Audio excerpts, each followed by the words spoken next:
Good morning and welcome to the little apartment on the prairie. I wanted to do a video and talk about getting help with covering the cost of prescription medications if you have a low income. And this is an issue that's particularly important for me because I do have chronic health problems, so I have several medications that I have to take every day.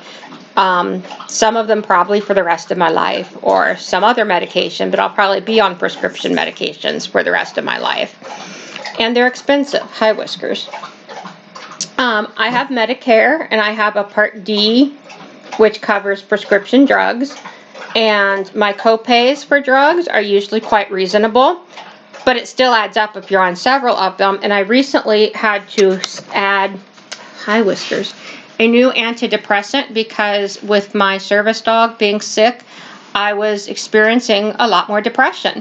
And so I talked to my doctor and we decided, yeah, we should add another medication for depression to the stuff I'm already on. And the thing that he recommended turned out to be really expensive, and my insurance doesn't want to cover it. Right now, the doctor is trying to get them to pre-authorize it. They want me to try some cheaper drugs first, one of which I've tried before and it didn't help my depression, but it did have some very unpleasant side effects. And so my doctor ended up giving me samples of the one drug that my insurance doesn't want to cover, and it's working. It's helping a lot. And so if you've tried it and you know it works, why would you want to stop taking it and take something else that might also work but might not work? It just doesn't make sense. And I've got treatment-resistant depression, so it took me many years of life to find drugs that really work. I made a list once, and I had taken more than 30 different drugs for depression in various combinations and doses, and I've tried other treatments for depression as well. And anyway, so being able to afford prescription medications is a really important thing to me. And your first step, whether you've got insurance or not, even if you've got insurance, your copays may be too expensive. Back when I was working and I had insurance, but my copay for prescription drugs were $25 for a 30-day supply of a drug. Now, if you're on like one medication a month, that's not bad, to pay that once a month. But if you're on like 5 different medications, that's $125 a month. That can be a lot of money for people. And of course, if you don't have insurance, then it's even more. So the first thing to do is to talk to your doctor. Ask if there's a cheaper drug that might work. In my case, I've tried the cheaper drug and it didn't work, but that's not, ask if there's something cheaper first. So, usually the expensive drugs are the new ones. The older drugs, they're available in a generic and they're more affordable. So your doctor may not know the exact prices of different drugs, but they likely know which things are expensive and what things are more affordable. And they do know if it's older and if it comes in a generic or not. If it's one of the newer drugs and you can't get it in a generic and it's more expensive, ask your doctor if they have samples they can give you. Pharmaceutical representatives come into your doctor's office and they bring them goodies like pens and calendars and clocks and notepads and coffee mugs and all the stuff you see all around your doctor's office with the names of prescription drugs on it. They bring them goodies, they bring them coffee and donuts, or they bring them lunch, and they do all this, and they also give them samples of drugs because they want them to prescribe those drugs to their patients. So right now what my doctor is doing is giving me samples of the drug while we try to get my insurance to cover it. It comes in little boxes with a week's worth of the drug in it, and they give me 4 boxes at a time. I'm on my second set of 4 boxes, so they've been providing me for almost 2 months now with samples for the drugs. So ask. If you've got insurance, call your insurance company and ask.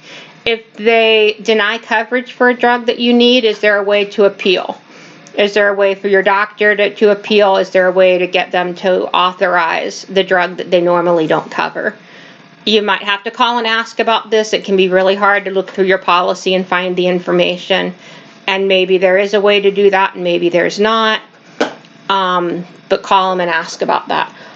Also ask them if it's cheaper if you get a 90-day supply. Usually with your copay, it will be like if your doctor writes a prescription for 90 days worth of your medication. Like my doctor writes a 90-day prescription for my antidepressant at a time, and I only pay one copay. It's the same copay whether I'm paying for 30 days worth or 90 days worth. So obviously, if it were back when I was working and I had 5 drugs and that cost me $125 for all those drugs, I'd rather pay that every 3 months instead of every month. So find out about that. Some insurance companies also have a plan where you can order your drugs through the mail, through the company that they want you to use, and they can be cheaper that way. So ask your insurance company. You might not know that they offer those services and they might be cheaper, so ask. The next thing to do is to call the pharmaceutical company. Ask your doctor. Your doctor may know the answer to this question, but ask your doctor if they know if the pharmaceutical company offers help for low-income patients. And if your doctor doesn't know, ask who makes the medication or ask your pharmacist who makes it. Look up their number and call them. A lot of pharmaceutical companies have programs where they give free medication to low-income patients. Usually they send it, like your doctor has to fill out a form, and they send the medication to your doctor's office once a month or every 3 months. So find out about that. The last thing to do is to call different, if you wonder what I'm looking at, I've got a list over here with this stuff written on it so I don't forget anything important. And then I'm busy petting the Whisker cat. Look at that pretty girl. Okay, so the last thing to do is to call your pharmaceutical company. Is to call your pharmacy. Call different pharmacies. Yeah, call different pharmacies. I got distracted by Whiskers. Okay. Call different pharmacies because you might be surprised at how much the cost of medication varies from one pharmacy to another.